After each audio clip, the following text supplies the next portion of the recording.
70%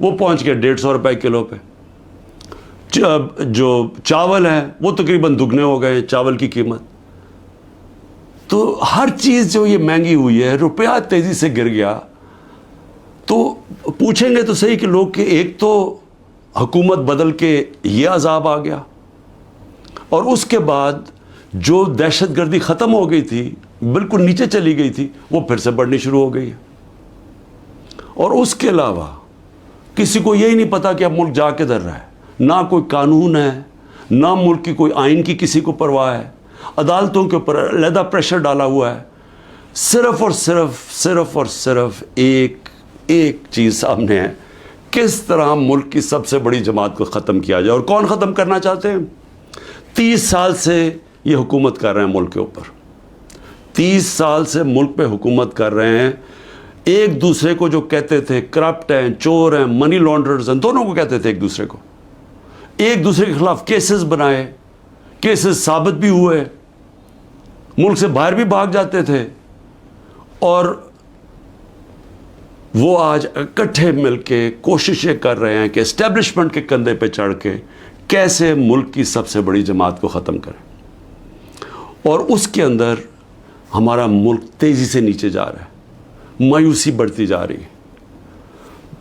جب 12 لاکھ پاکستان کے پروفیشنلز ملک چھوڑ کے چلے جائیں, یہ پیسے سے زیادہ, یہ جو ہمارا ڈالر باہر نکلا ہے, کیونکہ یہ اپنے ڈالرز بھی لے کے گئے ہوں گے نا, تو جو ڈالرز باہر جا رہے ہیں وہ علیحدہ چیز ہے, لیکن جو برین ڈرین ہوئی ہے, جو آپ کے وہ لوگ جو کہ سب سے زیادہ معاشرے کی اٹھانے میں ان کا ہاتھ ہوتا ہے, پروفیشنلز کا, وہ جب ملک چھوڑ کے جا رہے ہیں, بزنس مین وہ ملک چھوڑ کے جا رہے ہیں, جو آپ کے ڈاکٹرز ہیں ہاسپٹلز میں, جو اسپیشلٹیز کے اندر جو ڈاکٹرز ہیں, جو اسپیشلسٹ ہیں, جب وہ ملک چھوڑ کے جا رہے ہیں, تو مجھے بتائیں ملک کا کیا مستقبل ہے.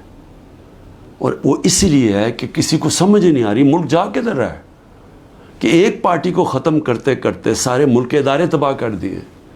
کسی ادارے کے اوپر لوگوں کو اس وقت اعتماد نہیں ہے. FIA کو تو لگایا ہوا ہے کہ جی کسی نہ کسی طرح پکڑو عمران خان کو اور یہ PTI کی لیڈرشپ کو, کسی طرح سائفر پہ پکڑ لو. یہ نہیں پتا کہ سائفر جتنی سائفر پہ بات ہوتی ہے تو ساری انگلیاں ان کے اوپر آتی ہیں. یہ جو آج اقتدار میں بیٹھے ہوئے ہیں, یہ ساری انگلی ان کے اوپر اٹھتی ہے.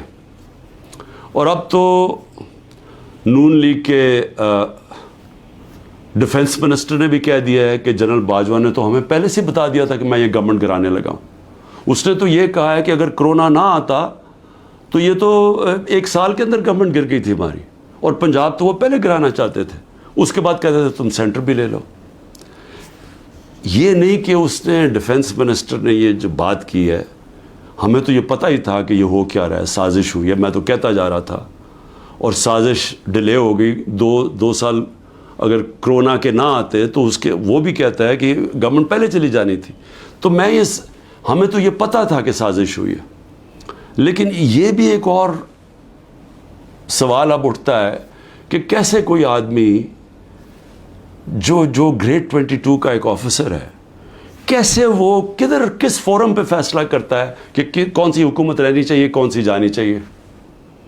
کیا بند کمرے میں اتنا بڑا فیصلہ ہونا چاہیے جس کی اتنی بڑی قیمت قوم ادا کر رہی ہے. آج جدھر ہم پہنچ گئے ہیں, آج پاکستان کے حالات ہیں, اندر سے لوگ باہر جا رہے ہیں اور باہر سے لوگ پاکستان کو اب کس طرح دیکھ رہے ہیں. تو جب اس طرح کے حالات ہوں,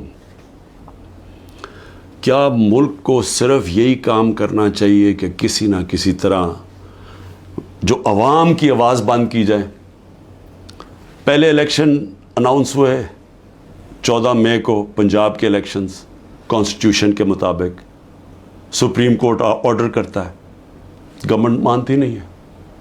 اسی وقت مجھے ویسے افسوس سے کہنا پڑتا ہے کہ سپریم کورٹ کو اس وقت اپنی ریٹ قائم کرنی چاہیے تھی. ہمیں افسوس ہے کہ انہوں نے اس حکومت کو آئین کو توڑنے کی اجازت دے دی. جب آپ نے ان کو کوئی ایکشن ہی نہیں لیا تو اس کا مطلب گورنمنٹ اور تو چوڑی ہو گئی. اب تو کھل کے کہہ رہی ہے کہ اگر سپریم کورٹ فیصلہ بھی کرتا ہے ملٹری کورٹس پہ ہم مانیں گے نہیں, کیونکہ اب تو ان کے لیے تو پاکستان اب جو طاقتور بیٹھا ہوا ہے وہ فیصلہ کرے گا آئین کا کون سی شق ماننی ہے کون سی نہیں ماننی. تو میں صرف اس کا یہ آگے بڑھنے سے پہلے یہ جو جنرل باجوہ کی باتیں اب سامنے آ رہی ہیں, کئی ایسی باتیں ہیں جو میں اس لیے نہیں کرتا, میں اپنے اداروں کو نقصان نہیں پہنچانا چاہتا, لیکن جو یہ جس طرح انہوں نے ایک سازش کر کے گورنمنٹ گرائی اور کیسے وہ ملے ہوئے تھے دوسروں کے ساتھ, یہ جو پی ڈی ایم کے لوگوں کے ساتھ کیسے ان کے رابطے تھے, اور کیسے انہوں نے جو سب سے بڑا ظلم کیا کہ احتساب کا عمل ختم کیا. احتساب یاد رکھیں کہ جو کرپشن کیسز تھے, میں بار بار کہتا ہوں 95% ہمارے پہلے کے کرپشن کیسز آ رہے تھے, ہمیں وراثت میں ملے تھے, ہم نے نہیں بنائے تھے. میرے اوپر تو آج 200 کیسز تقریباً ہو چکے ہیں چند مہینے کے اندر, ان کے اوپر 2 3 کیسز تھے اور وہ سارے پرانے بنے ہوئے تھے, 95% پرانے کیسز تھے. ہمیں تو وہ جو احتساب کا عمل تھا وہ بھی جنرل باجوہ نے اس لیے نہیں چلنے دیا کیونکہ ان کی پہلے سے ان سے ڈیل چل رہی تھی, بات چیت چل رہی تھی. لیکن ملک کو آج کتنا نقصان ہوا, وہ کون سا فورم ہے جس کے اندر یہ جائزہ لیا جائے گا کہ ایک کس طرح کے فیصلے نے اس کو عوام کو کتنا نقصان پہنچایا. میں دوسری بات جو کرنا چاہتا ہوں وہ یہ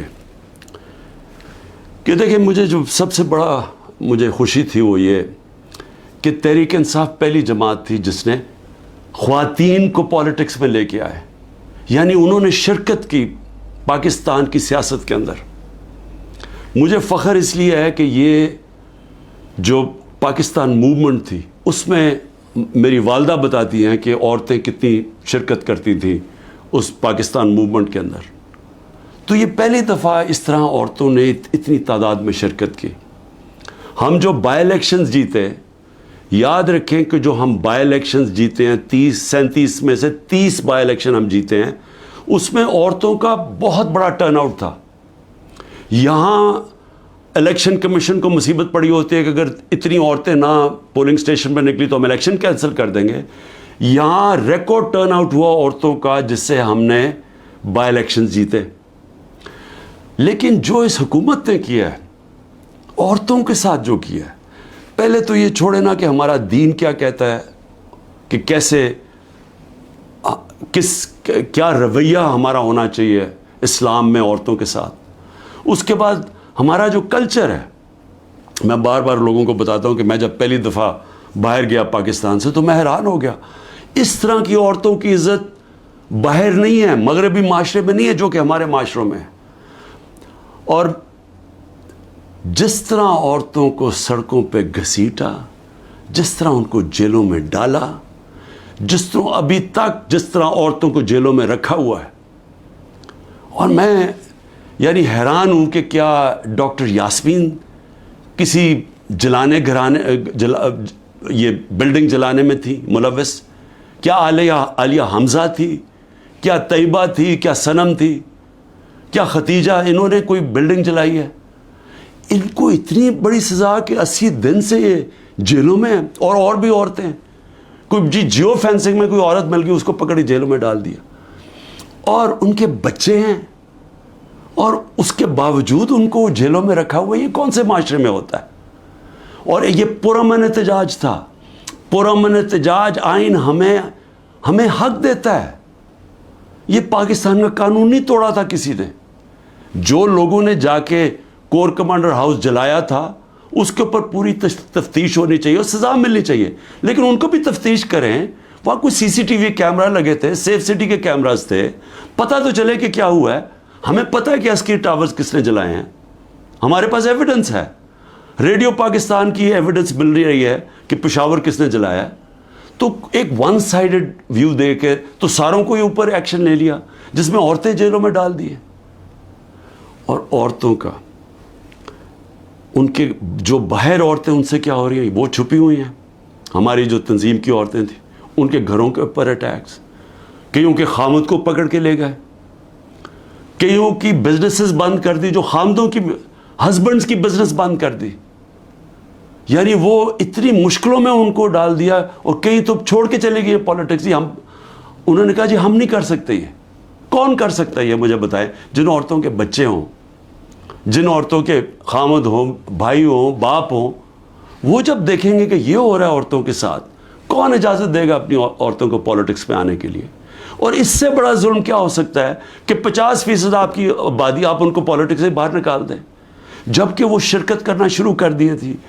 ایک سیاسی شعور پیدا ہو گیا تھا جس میں عورتیں کیا، بچے، نوجوان، بوڑھے، لیکن جو عورتوں کی شرکت تھی، مجھے ایسے لگتا ہے کہ یہ پلان کے تحت، یہ پلان کر کے عورتوں کو سیاست سے باہر کیا جا رہا ہے۔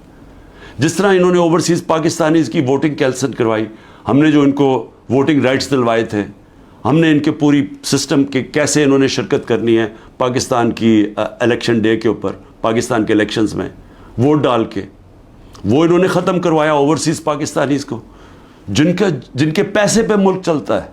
وہ اوورسیز پاکستانی اگر وہ اپنی ریمیٹنسز روک دیں، آدھا بھی پیسہ کام کر، پاکستان بینکرپٹ بالکل ہی بیٹھ جائے گا۔ ان کی انہوں نے بند کروا دی، کیونکہ وہ اوورسیز پاکستانی زیادہ تر تحریک انصاف کے تھے، ان کی ووٹنگ رائٹس ختم کروا دی۔ اور اب آ کے عورتیں، جو انہوں نے نظر آیا ان کو کہ عورتیں نکل رہی ہیں الیکشن میں، ووٹس ڈال رہی ہیں، جو بائی الیکشنز تحریک انصاف جیتی اس میں عورتوں کا بہت بڑا ہاتھ تھا، انہوں نے اب ان عورتوں کے اوپر یہ جان کے سختی اور ظلم کر رہے ہیں تاکہ وہ بھی پالیٹکس سے باہر ہو جائیں۔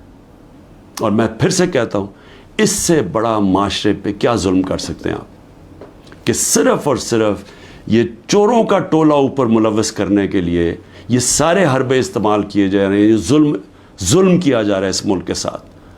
اور میں، کیونکہ عاشورہ بھی ختم ہوا ہے، میں صرف اپنی قوم سے ایک بات کہنا چاہتا ہوں۔ دیکھیں، ہم نے حضرت امام حسین کی شہادت سے کیا سیکھا ہے؟ ہم نے سب سے پہلے یہ چیز سیکھی کہ جو لا الہ الا اللہ، جس کا اللہ جس کو ایمان دے دیتا ہے، اور جس کو علامہ اقبال کہتے ہیں عشق، اور میں نے ایک علامہ اقبال کا فارسی میں نے ٹویٹ بھی کیا ہے، اور میں نے اس کو اپنی انسٹاگرام اور سارے فورمز پہ کہا ہے کہ وہ فارسی کہہ، لیکن اس میں انگریزی میں بھی اور اردو میں بھی پورا اس کا ترجمہ ہے۔ تو علامہ اقبال ان کی شہادت کو کیسے دیکھتے ہیں؟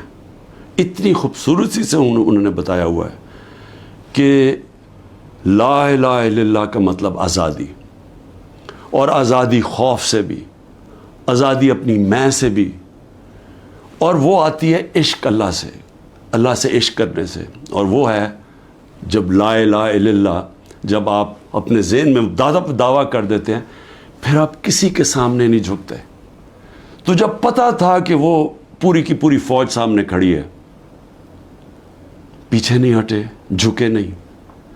اور جو ان کی شہادت تھی، جس طرح علامہ اقبال کہتے ہیں کہ صدیوں تک مسلمان جب کھڑا ہوتا تھا ظلم کے خلاف، غلامی کے خلاف، تو وہ لا الہ الا اللہ اور امام حسین، حضرت امام حسین کی جو شہادت تھی وہ ہمیشہ یاد رکھتا تھا۔ وہ جو پتہ ہوتے ہوئے ایک انسان کو کہ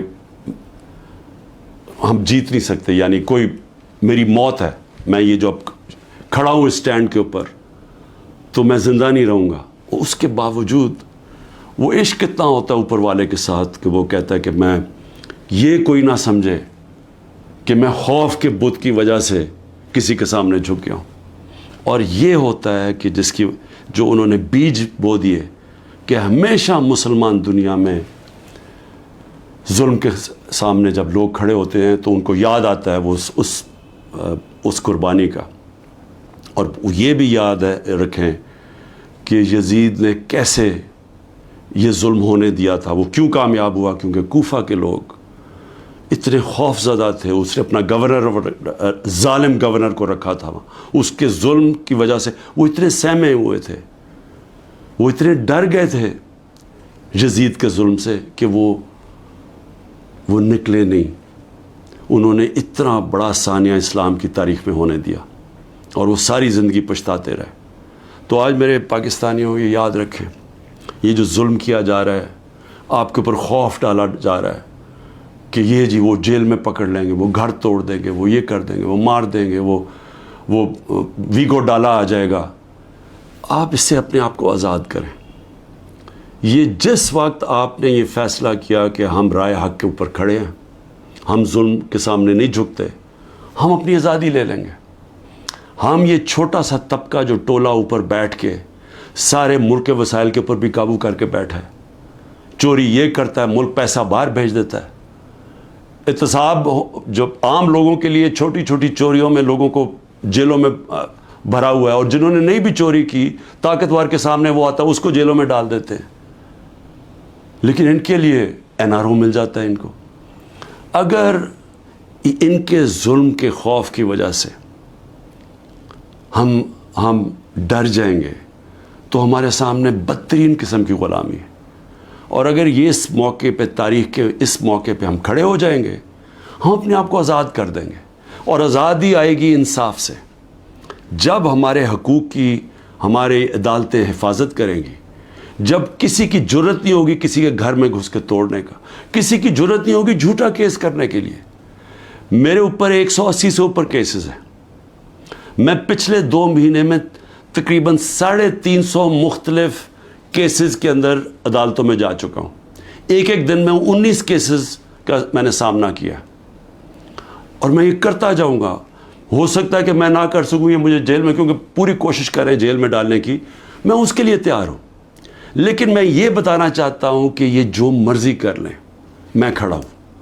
میں کسی صورت یہ ان کے حربوں کی وجہ سے, ان کے ظلم کی وجہ سے میں کسی صورت ان کے سامنے جھکوں گا نہیں. اور میں یہ چاہتا ہوں آپ بھی, ساری قوم فیصلہ کر لے کہ ہم یہ ظالم کے سامنے نہیں جھکیں گے, اور انشاءاللہ ہم آزاد ہو جائیں گے. پاکستان زندہ باد.